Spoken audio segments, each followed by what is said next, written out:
let us declare po ang Luke chapter 4, verse 18 to 19. Luke chapter 4, verse 18 to 19. The Spirit of the Lord is upon me, because He has anointed me to preach the gospel to the poor.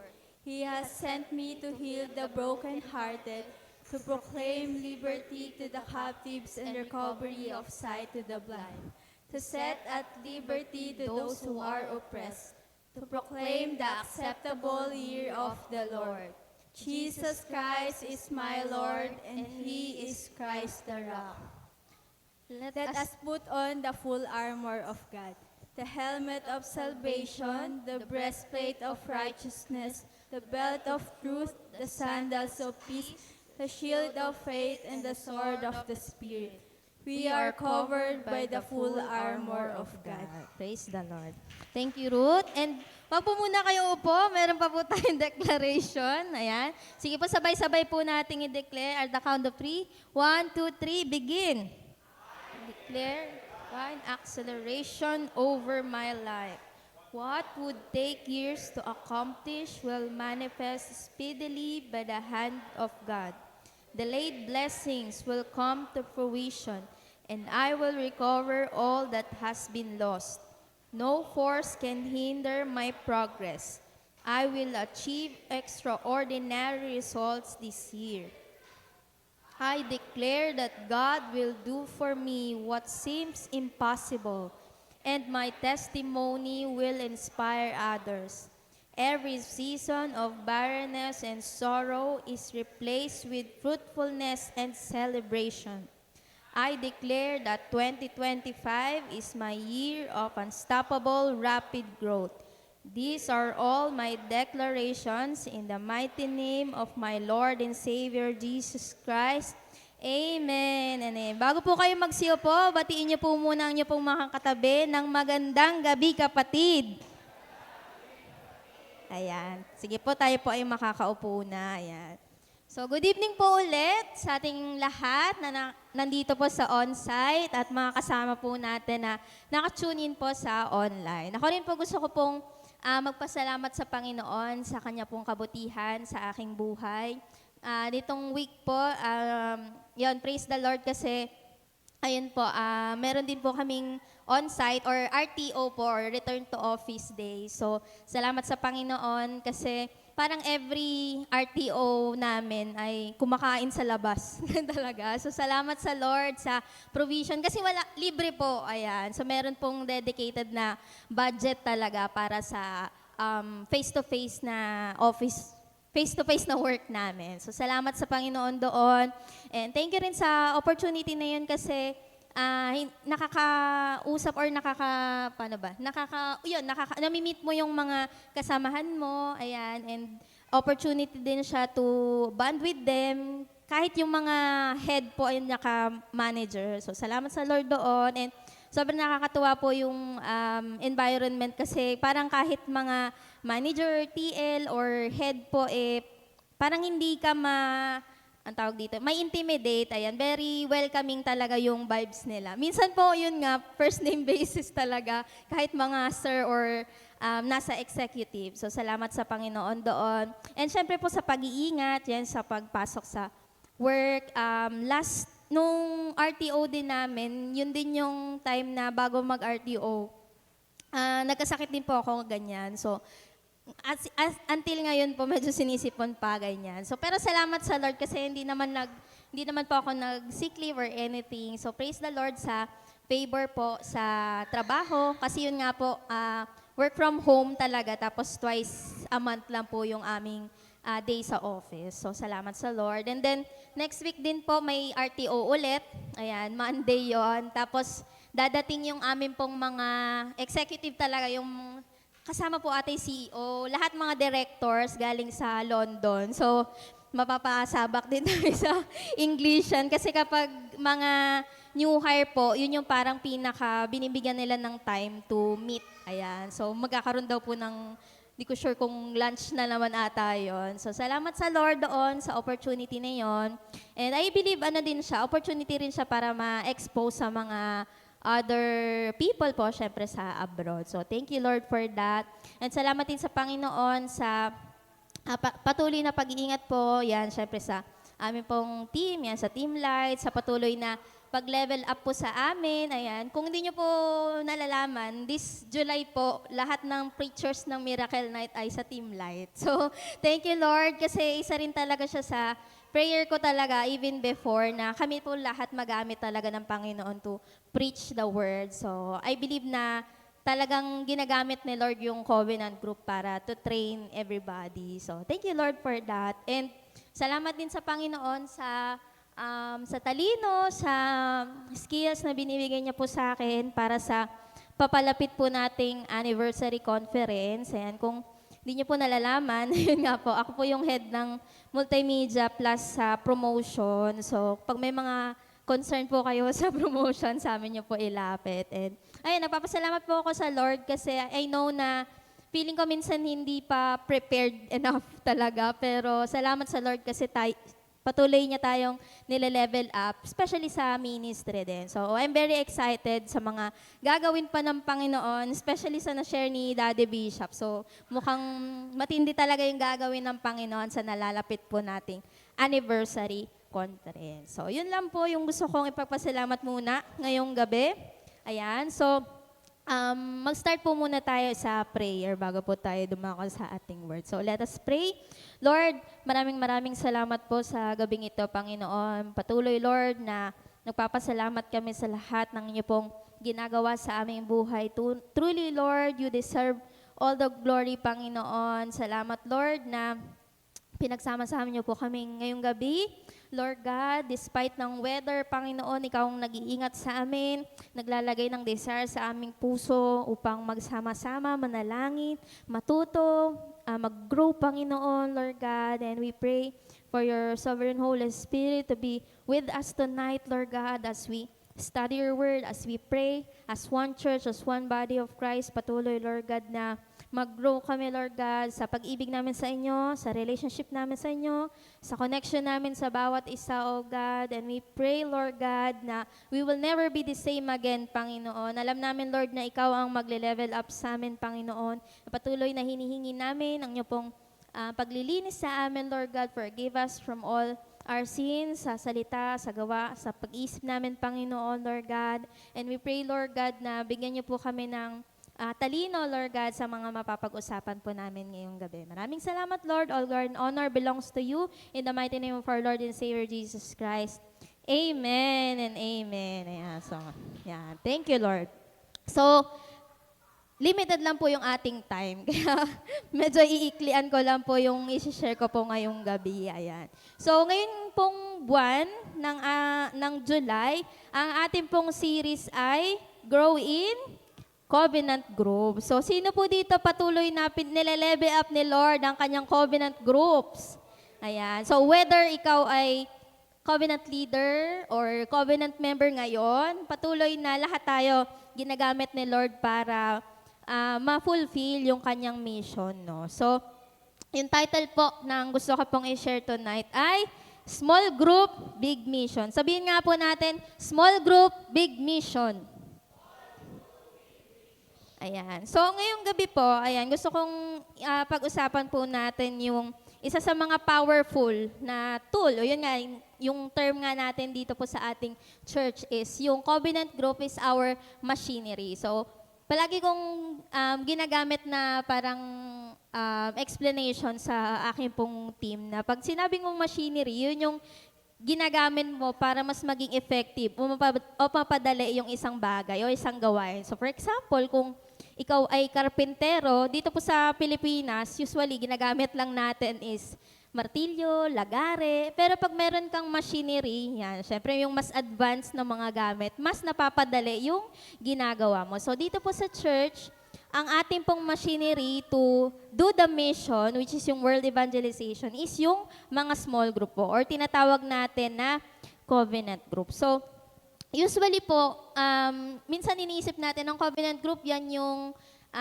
nagmi-meet lang every week or every Sunday, o sila yung merong mga team, mga pangalan, ganyan. So, covenant groups often, nakikita natin yun nga, yung Bible study lang, fellowship, prayer. Pero ako po personally naniniwala ako na tinuturo ng Bible that covenant groups are God's strategic tool for world evangelization. So, even our Lord Jesus Christ, yung ating pong model, nag-start siya sa global mission niya, yung big mission niya, hindi sa mga crowds agad, hindi sa bigger setting, pero nagsimula siya sa small group of disciples. So, even after ng kanyang resurrection, hindi siya umalis na meron siyang naitayong organization. Hindi ganon. Pero, he left behind a community of believers who are committed to one another in spreading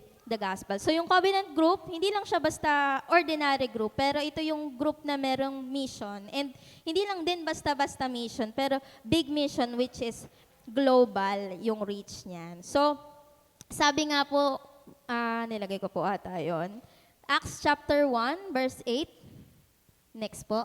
Ayan. Sabi dyan, "But you will receive power when the Holy Spirit comes on you, and you will be my witnesses in Jerusalem and all Judea and Samaria and to the ends of the earth." I believe, lagi nyo na po yun naririnig, especially ngayong buwan na ang ating pinag-uusapan na covenant group. But this one, ine-emphasize nito na even if tayo ay small group, meron tayong kinabibilangan na small group, meron tayong big mission, and hindi dapat tayo matakot dun sa big mission na yun. Kasi alam natin na binibigyan tayo ng Panginoon ng kakayanan na ma-achieve yung big mission na binigay niya, which is sa pamamagitan din ng power na na-receive natin when the sovereign Holy Spirit fills us or dwells in us. So, binigay ni Lord yung kakayanan na yun, hindi para just to attend the church or just to meet weekly, pero meron tayong gagawin. So sabihin nyo nga po sa katabi nyo, meron tayong gagawin. And ang purpose po nung power na yan is maging witness tayo. Hindi lang sa mga kasamahan natin sa covenant group, pero even to the communities and all over the world. Ayan. So balikan po natin yung verse kanina, Acts chapter 2 verse 46 to 47. Ayan, sabi dito, "Every day, they continued to meet together in the temple courts. They broke bread in their homes and ate together with glad and sincere hearts." Verse 47, "Praising God and enjoying the favor of all the people. And the Lord added to their number daily those who were being saved." So may kita po natin dito na si Lord Jesus Christ, hindi lang natin siya model when it comes to His love for people, pero model din natin siya sa ginagawa nating covenant groups. Kasi even our Lord Jesus Christ, siya yung nag-start nung meeting together sa bahay. So ako po, sobrang nagpapasalamat din ako kay Lord kasi it's an inspiration din na makita na may mga covenant groups pa. Dito personally po sa Maine, na may mga covenant groups na ginagawa sa mismong bahay. Kasi yun talaga yung design talaga ni Lord na hindi natin kailangang pumunta weekly sa mga magarbong lugar or sa mga, siyempre, ngayon po, di ba, mga, ano ba? Usually ginagawa natin, pumupunta tayo sa cafe, ayan. Yan na yung uso kasi ngayon eh, pero hindi necessary na pumunta sa cafe or sa mga, alam mo yung cozy na places. Even your homes can be a place wherein mangyari yung transformation or yung world evangelization mag-start, no? So, pag-usapan po natin, next po. Next pa. So, pag-usapan natin, covenant group as God's strategy for world evangelization. Bakit natin ginagawa yung covenant group? Kasi even si God, ginagawa niya yon. So, dapat, kung ano yung importante sa ating Panginoon, importante rin sa atin bilang mga disciples of Lord Jesus Christ. So, covenant groups aren't just about us. They are part of God's plan to reach the world. So, meron tayong mission, and that is to reach the nations. Hindi lang mga Pilipino. Kaya nga, di ba, yung covenant group nila, Kuya Ja, may foreigner. Kasi hindi lang tayo para sa Pilipinas, pero para tayo sa buong mundo. Ayan. So, i-claim na natin yun na, ayan, dapat handa tayo, maging prepared din po tayo. So, unang-unang point is, covenant groups are the training ground for God, for mission. Ayan. So sabi sa Matthew chapter 28, verse 19 to 20, "Therefore, go and make disciples of all nations, baptizing them in the name of the Father and of the Son and of the Holy Spirit, and teaching them to obey everything I have commanded you, and surely I am with you always to the very end of the age." So ito po ang Great Commission, no? Ito yung inutos, sobrang mahalagang bilin ng ating Panginoong Hesukristo bago siya umakyat sa langit, na ito yung dapat na gawin natin. Ito dapat yung dapat na ipamuhay natin. Yung covenant group, dito nagsa-start yung training, no? So, parang soldier, 'di ba? Hindi yan sumasabak sa laban na hindi yan nagtitrain. So, it's important for us bilang soldiers of Christ na meron din tayong pinagdadaanan na training, and yung best place to do the training is through covenant group. So, the Lord Jesus Christ command to make disciples, and nagsisimula yon kung nasan tayo, which is dapat lahat tayo parte ng covenant group. Or kung ikaw naman ay matagal na, dapat nagli-lead ka na ng covenant group. So, the best place to start making disciples is in a relational and accountable environment. Kasi, let us be real, kung wala tayong mga teams or kung wala tayong mga personal na kilala sa church, probably hindi tayo magiging consistent to be in this place or to meet together. Dahil sa mga covenant groups natin, nagkakaroon tayo ng sense of belongingness, no? Kasi tayo ay mga relational being. So, it's important for us na meron tayong communities. And itong mga covenant group, yan yung space kung saan mas magkakaroon tayo ng accountability sa isa't isa na nakikita natin, na monitor natin. Kasi syempre, tayo ini-aim natin or nabivision natin na one day talagang magiging malaking-malaki yung population ng Christ the Rock family. And ang ating pong mga minamahal na leaders, sila Daddy Bishop, Mami Rebsel, hindi po tayo kayang i-monitor isa-isa araw-araw or makamusta araw-araw. Di ba? Kahit nga po pag Sunday, hindi naman po lahat kayang makausap nila Mami Rev and Daddy Bishop. So, yung covenant group is designed na magkaroon tayo ng intimate relationship with one another, wherein doon magpo-foster yung accountability natin sa isa't isa. And next po, sabi dito, covenant groups are discipleship incubators. Ayan. Ano po bang ginagawa ng incubators? Any idea po? Alam niyo po ba incubator? Nag-incubate. Tama naman po, Pastor. Ayan. Base sa search ko, ang incubator is nagpo-provide siya ng optimal growth, whether sa, ano ba? Ang una po papasok kasi sa isip ko, sisiw talaga. Incubator, sisiw. Ayan. So, pag kulang sa kulang sa buwan, yan, ini-incubate. Kahit mga baby, yan, kailangan silang i-incubate para ma-reach nila yung full potential ng growth nila and to hatch. Ayan. So, yung ating pong covenant group is a incubator para sa mga disciples. Kasi dito sila mas nag-grow, 'di ba? So, in a smaller settings, people are known, heard, challenged, and mentored. Hindi lang basta meron kang kakilala, 'di ba? Uy, part ka pala ng Christ the Rock. Anong covenant group mo? Part ako ng Team Light, ng Team Tall, and iba pang mga teams, no? Hindi lang basta kilala ka, na taga doon ka, pero sa covenant group, dyan din natin nararanasan yung ma-challenge tayo. Kasi kung walang challenge, wala ring growth, di ba? Forever na lang tayo na nakikinig. Siyempre, dapat hindi ganon. So, patuloy dapat tayo na lumalago sa ating pong walk with God. And sa covenant group, hindi lang pala dapat tayo na may mentor when it comes sa leadership meetings. Pero even sa setting ng covenant group, merong mentorship din. Kaya nga, yung mga covenant leaders, kumbaga parang tinitrain din tayo to see the potential ng ating pong mga hinahawakan. Ako po kasi covenant leader. So, tinitrain din tayo to see the potential ng mga hinahandle natin. Sino ba dito yung pwede ng pagkatiwalaan mag-opening prayer? Sino ba dito yung pwede nang pagkatiwalaan mag-icebreaker? Ayan. O kaya mag-start ng worship. O pwede nang mag-lead or mag-facilitate ng word. So, dyan nagsa-start talaga yung training natin para maging handa tayo sa mission natin. Our Lord Jesus Christ discipled 12 men who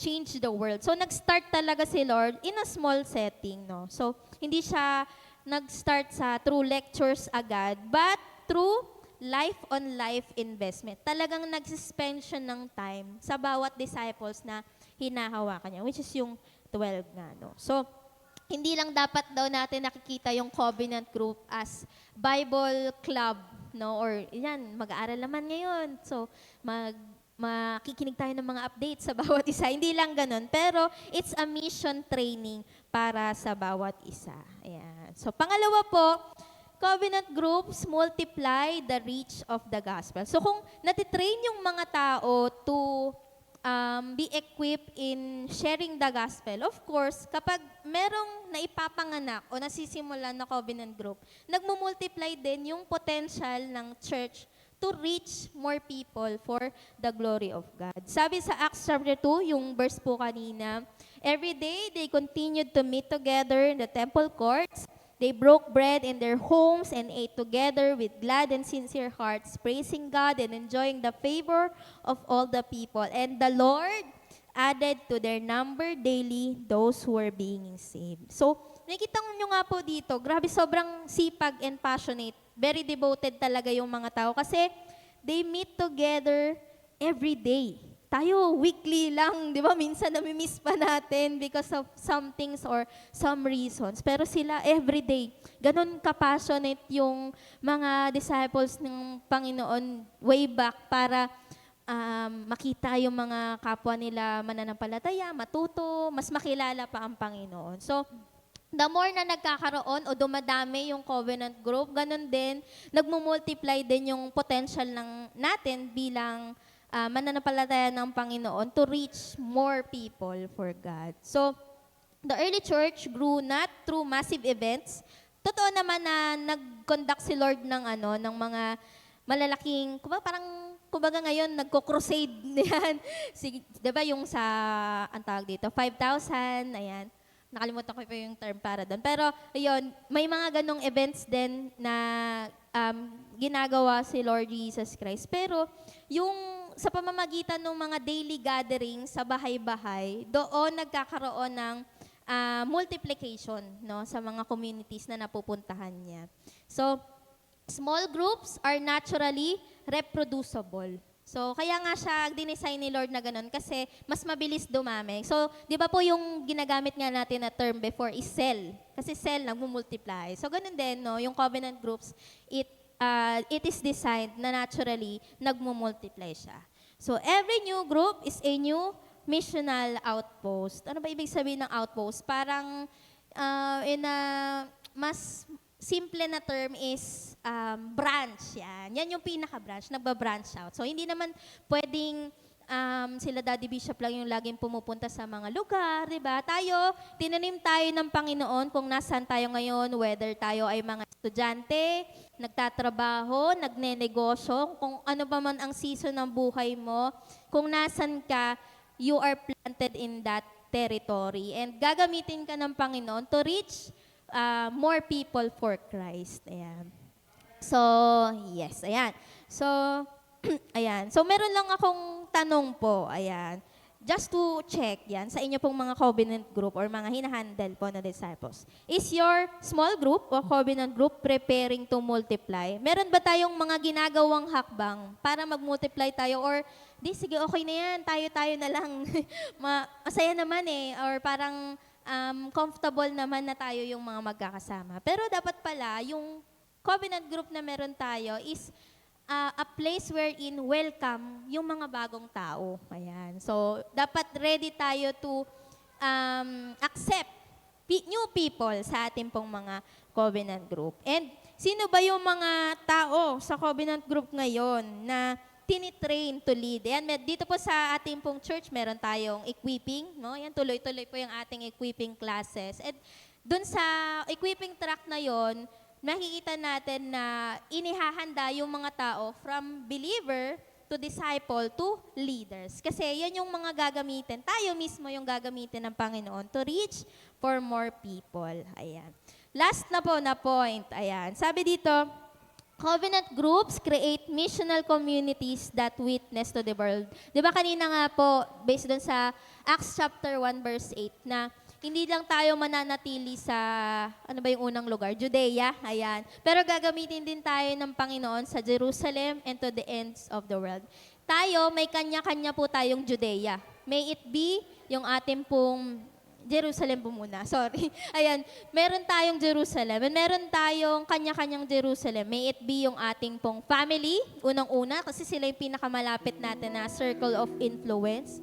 Or ikaw ngayon, yung season mo, nasa Judea ka naman, next level ka na sa school o sa iyong trabaho o sa mga kung ikaw ay nagnegosyo, may-ari ng kumpanya, yan, syempre sa mga nasasakupan mo. So, yan yung next level mo. And hindi ka lang mananatili doon, pero dapat lumalawak yung reach na meron ka. Hindi lang po tayo nagpo-focus sa growth when it comes to number ng mga tao, pero geographically, diba, nakikita natin na nare-reach natin yan. So, ako po personally naniniwala na yung mga mission trips nila Daddy Bishop and Mami Revsel is, kumbaga parang ano na yan, foreshadowing ng mga mararating nating or magkakaroon ng mga churches. Ayan. So, ayun, i-claim na natin kung saan man sila makarating, talagang may mga tatanim. Minsan inisip natin, di may mga church naman na dun di ba? Pwedeng sila na lang. Pero hindi Naisin po natin na tayo mismo as Christ the Rock, nagagamitin ng Panginoon to reach the nations. Ayan. So, sabi dyan, John chapter 13 verse 35, by this everyone will know that you are my disciples if you love one another. So, may kita natin na yung love, the way we live our lives is an opportunity for us to share the gospel sa mga tao. Na, minsan, hindi mo na nga kailangan magsalita. Makita lang ng mga tao kung paano ka namumuhay, paano ka nakikipag-usap, paano ka ba kapag galit ka, paano ka ba kapag masaya or may pinagdadaanan ka, yun yung na-observe ng mga tao sa paligid mo. And minsan, that's enough para malaman nila na merong Diyos na nagmamahal sa kanila. So, the Lord Jesus says that our love for one another is a witness to the world. In covenant groups where people can be real, they can serve one another and love deeply. And the gospel is tangible. So, pag sinabing tangible, na-perceive as parang, ang tawag dito, mas ramdam, kumbaga, yung pag-ibig na hindi lang, kumbaga parang iba kasi yung feeling na sinabihan mo yung isang tao na may mahal ka ni Lord kaysa pinaramdam mo sa kanya na mahal talaga siya ng Lord. Ayan. So, a loving covenant group is a living sermon to the world. And through covenant groups, maipapakita natin yung hospitality, generosity, yung pagiging caring natin when it comes to sharing the truth sa mga tao na sometimes hindi palaging mag-a-agree sila sa truth na meron tayo, which is yung truth of God's Word. Pero because of love ni Lord na nagpo-flow sa buhay natin, may papakita natin na everybody is welcome in the family of God. So, missional covenant groups can engage neighbors, can serve communities, and reach the lost together. And sometimes, may mga tao, marami sa generation talaga natin na they feel like, parang kontento na sila sa success ng mundo. Pero, meron pa palang purpose yung Lord sa buhay nila. And tayo, gagamitin ng Panginoon, di ba? Even yung ating mga covenant groups to reach for these people para sa glory ni God. So, in conclusion, covenant groups are not just a side ministry, but we are a frontline force in God's mission to redeem the world. Yun talaga yung main thing natin, to redeem yung mga tao, to reconcile people with God. And wag nating limitahan yung kayang gawin ng Panginoon sa bahay natin, di ba? Or mag-open tayo ng small group kahit one-on-one, ba? Or some, kailangan lang nila ng prayer, di ba? It's an open door para sa atin to reach more people for God. And my challenge for each and everyone, if ikaw ay hindi pa kabilang sa covenant group, I really highly suggest, bilang ako ay part ng covenant group, na humanap ka na, di ba? Or mag-decide ka na kung saan ka ba talaga. Ayan. So, kasi itong small groups or covenant group is gagamitin ng Diyos para lumago tayo sa walk natin with God. And kung ikaw naman ay part na ng covenant group, tanungin mo ang iyong sarili, meron ba kaming mission na ginagawa? Or aligned ba yung ginagawa namin ngayon sa mission ng Panginoon, which is world evangelization? And kung ikaw naman ay covenant leader na, mangarap ka ng malaki. Kasi marami pa napakaraming tao sa mundong to na meron lang silang idea about kay God, pero hindi talaga nila nararanasan si Lord sa buhay nila. And tanungin natin, sino ba yung mga tao pa na pwede nating abutin? Sino sa mga hinahawakan natin ngayon bilang covenant leader, yung pwede nating isend, di ba? Minsan, I think may mga experiences tayo dito na taga-malayo yung hawak natin, pero dahil sa distance, hindi talaga natin mahawakan. Pero yun pala, gagamitin yun ni Lord para mag-start ng gawain dun sa sa particular na lugar na yun. So, minsan kailangan talaga natin silang isend para lumago sila. And syempre, mas maraming maabot yung salita ng Diyos. And sino ba yung nasa hawak natin na ready nang mag-multiply? Yung talagang hinog na maghawak din ng sariling covenant group. So, evaluate natin yung ating season. And because covenant groups may be small in size, but they are mighty in impact for our growth, for our city, and for the nations. So, wag nating maliitin yung kayang gawin ng small group kasi meron siyang malaking role, big mission para sa world evangelization. So, sige po, tayo po ay manalangin. Lord, maraming salamat po sa gabing ito. Lord, we thank you dahil alam namin na lumalakad kami sa inyo pong design. Thank you, Lord God, sa pagbigay sa amin ng strategy, ng tool, which is yung covenant group, Lord God, to reach more people for you, O Lord.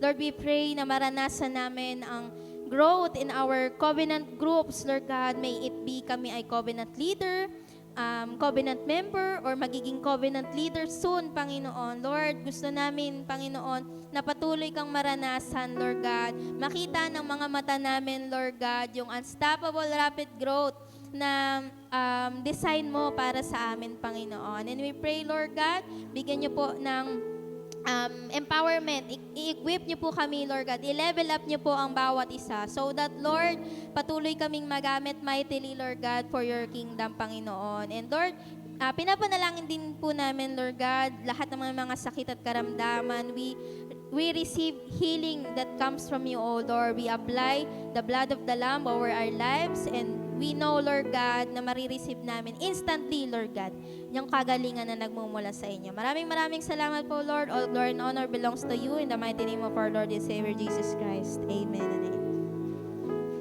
Thank you,